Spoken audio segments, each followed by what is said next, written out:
Each of us does it a little differently. Some stay home, some go out. Some stick with turkey, others go with tofurkey. Some sit at the kids' table, some wish they did. Some travel, some stay close to home, some eat early, and some get it right.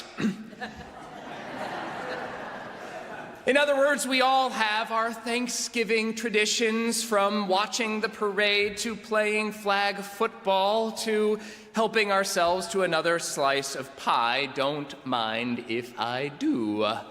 But almost all of our traditions include some kind of meal. Whether it's takeout or turkey, we find a way to share in a meal. And though we know there are bound to be those among us who long for nothing more than a meal to share and people to share it with, we also recognize that the meal itself brings its own kind of stress. Either because we're the ones who have to figure out how to make sure everything is ready at the exact same time with dozens of hungry people counting on us, or because we're just not sure what people will bring to the table this year. If we're honest, we're not even sure what we'll bring to the table this year. After another year where the divisions of the world seem to mirror the divisions in our own relationships, we're not always sure how that table fellowship will go. Will we talk about politics again? Will we let bygones be bygones? Will we address the elephant in the room? Will we endure more passive-aggressive jabs? Will Uncle Jimmy finally say something to Aunt Judy? We pray for the best, but fear the worst, and we've likely all experienced a little of both. The truth is, these days, we don't get all that much practice sharing a meal. We eat on the run or on the go or with the same couple of people, and then come Thanksgiving, we throw ourselves into that formal meal and pray for the best. But the truth is, friends, the kind of meal to which Christ calls us, stepping to that common table, takes more than a prayer. It takes practice. And so today, as we prepare for our Thanksgiving festivities, whatever they may look like, we together practice the Thanksgiving meal without the food. Sorry. That's right, friends. Today we tackle the table together in 3 simple steps: the step toward, the step up, and the step away from the table. We begin with the step toward.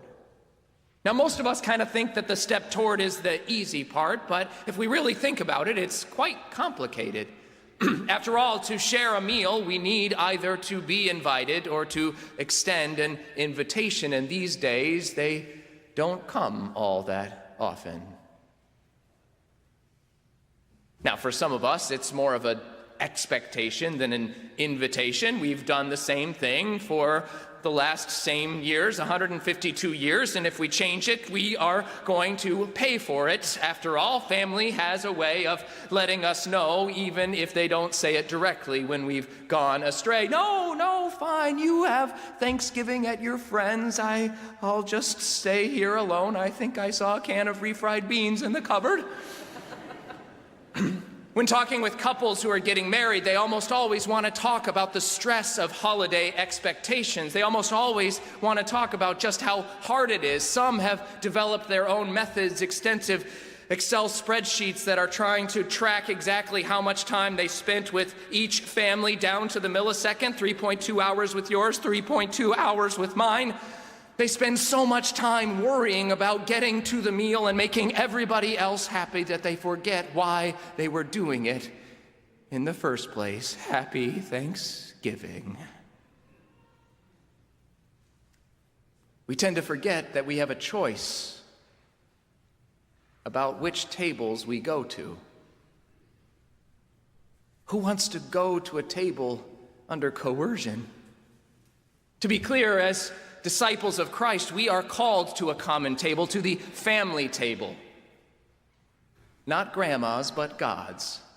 Even when we're uncomfortable, even when we're a little nervous, even when we don't like the side dishes.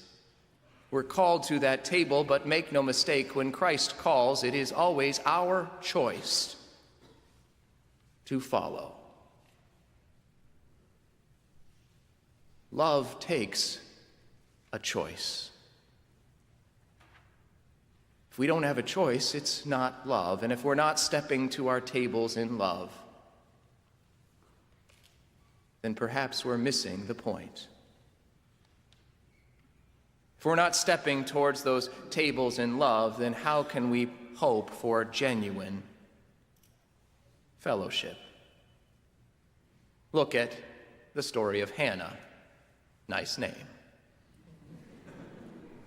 Now, typically when we tell Hannah's story, we jump straight to the moment of rejoicing when she, who had been unable to conceive, finally gets pregnant and then gives birth to Samuel, whom she sets aside and who is able to anoint the first 2 kings of Israel, and there's much rejoicing. In other words, we skip right past all of those complicated family dynamics, sort of like we do when we tell our own stories. But to ignore them doesn't make them go away. And let's just be clear, Hannah had some complicated family dynamics. Let's just start with the fact that her husband was married to another woman. Let's just stop there. Her husband was married to another woman, like in the same household. That would be complicated. And to add fuel to the fire, though that is technically biblical marriage, it never really works out. And to add to it, we have Hannah, who's unable to conceive, and this other wife who has as many children as she seems to want. Lots and lots of children, sons and daughters. And so there is some animosity there.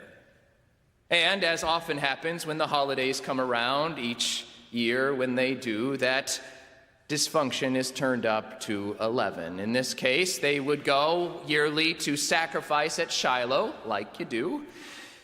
And they would go, and there the husband would give to his other wife and sons and daughters a portion of his sacrifice, and to Hannah he would give a double portion because, quote, he loved her. And the other wife, for some reason, took offense to that.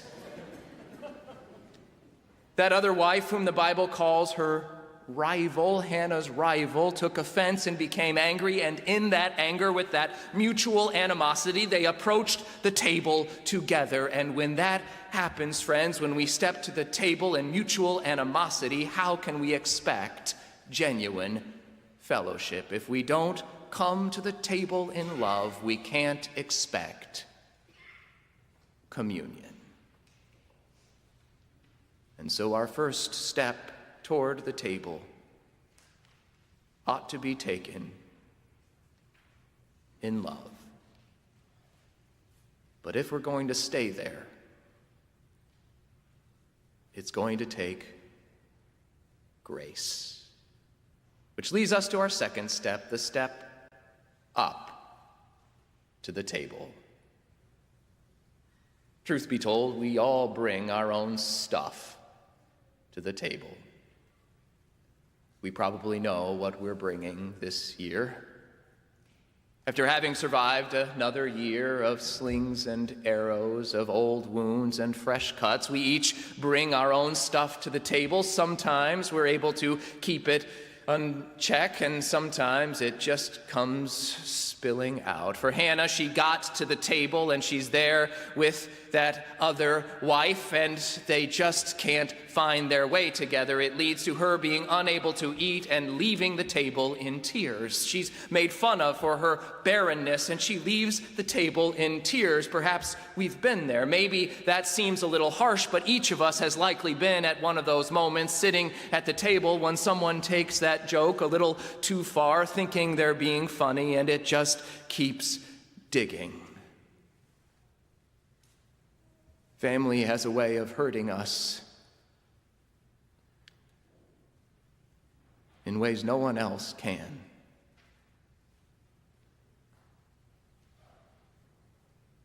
Which is why the way we come to the table matters. Manners are a part of it. When we step to the table, sure, it matters that we keep our elbows off the table, that we say, "Excuse me," when we burp, that we do find our way. All of those matters, but it can't stop there. It has to go beyond manners. We have to find a way to connect with one another in genuine fellowship, to find that element which unites you and me. We live in a world where we've watched for the last couple of years on both sides of the aisle people spending their time tearing down one another, belittling one another. And it's easy in that kind of world, when all we hear is the way people tear each other down, to start to assume that it's normal, that this is an okay thing, that's an acceptable practice. We spend so much time behind our phones not having to look the other person in the eye as we send that nasty message, that nasty text message, that we forget what it's like to sit down in front of someone else and having to talk it out, to figure it out, to recognize that there is God in that person, just like there is God in us. There's a reason why we call the prayer at the beginning of a meal grace. Because if we're going to find our way through that time together, it will take grace. It will take being willing to assume the best about the people who are across from us, to see the way that Christ is at work between us, uniting us, connecting us, helping us find that fellowship together. It takes grace. We are called to the common table, a table of grace, a table at which we are all welcome, even those of us who are imperfect, which is all of us. John Wesley used to say that Christian conversation is a means of grace. In other words, the way we talk to one another has the ability to reveal the grace of God. When was the last time that was true for us? We're called to come to the table in love and step up in grace. But then there comes a moment when we have to step away. Maybe our meal will end like Hannah's, with tears and bitter prayers. Or maybe it will be the best meal we've ever had. Not the food, but the fellowship. Maybe we will have actually taken a moment to thank God for not just the food on the table, but for the people around it, to thank God for the opportunity to have a meal to share and people to share it with. But regardless of where we find ourselves on that continuum, there will come a time, either when the conversation or the time or the pie runs out, when we have to step away from that table. And how we do matters. We may not have brought our best to the table, but we can take the best of that table away. We can step away in hope, honoring the people who have shared that meal with us.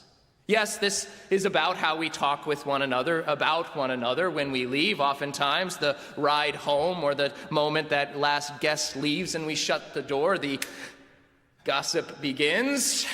Can you believe what they were wearing? How many helpings of cranberries can one person have? It matters how we speak about the people around us, but there's something else here.